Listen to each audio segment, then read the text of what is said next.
Okay, so Anderson Silva defeated Nick Diaz in what was it was a very entertaining fight, top to bottom.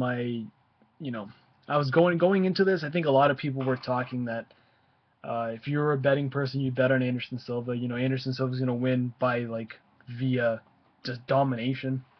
Although it was a dominating performance, it wasn't dominating like I would have expected. I really was going in there expecting Guy to just get knocked out, and they went the distance, all full 25 minutes.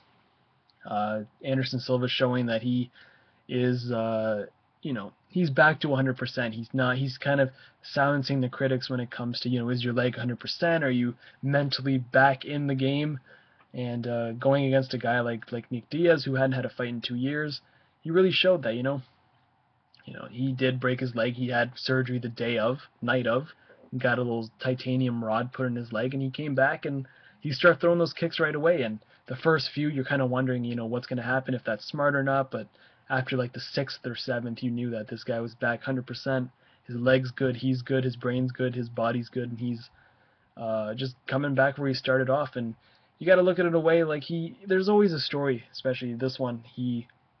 Anderson Silva came back prior to losing his title, prior to losing his rematch, breaking his leg, getting a surgery, almost being being incapacitated, possibly ending his career. And he came back, and that's a lot. It's a lot to kind of take in, and it's a lot of pressure on a guy because people are expecting you to come in there, and they're either expecting you to fail again, or they're expecting you to just dominate. And I think he kind of took that in, and he ended up doing the good thing, and he ended up dominating. And Nick Diaz, as much as he tried doing with the taunting, and he tried to get in there with the counter strikes, but uh, just Silva didn't take it. He said it himself. He was focused. It wasn't the old Anderson Silva who would kind of go in there and put on a show for everyone.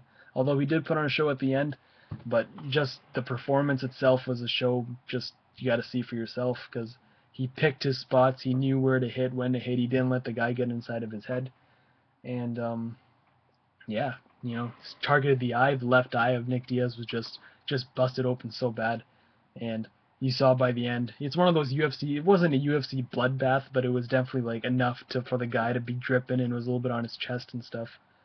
But other than that, it was a very entertaining fight, and I think a lot of people, a lot of UFC long-time fans, were like so happy to see this fight for the first time. And uh, for me, it was cool to see Silva back because I was watching the title match that he lost. I watched the rematch, and I kind of followed what was going on leading up. It wasn't no John Jones, Daniel Cormier build, but it was definitely something you wanted to see. They kind of let the name value really sell for itself. Where Jones and Cormier were, it was the promos, it was the back and forth, it was the hatred that really built up this fight.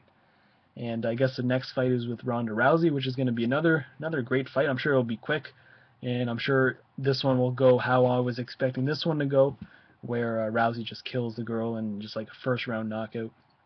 But other than that, I enjoyed it. It was a good fight. So I'll see you guys in the next video.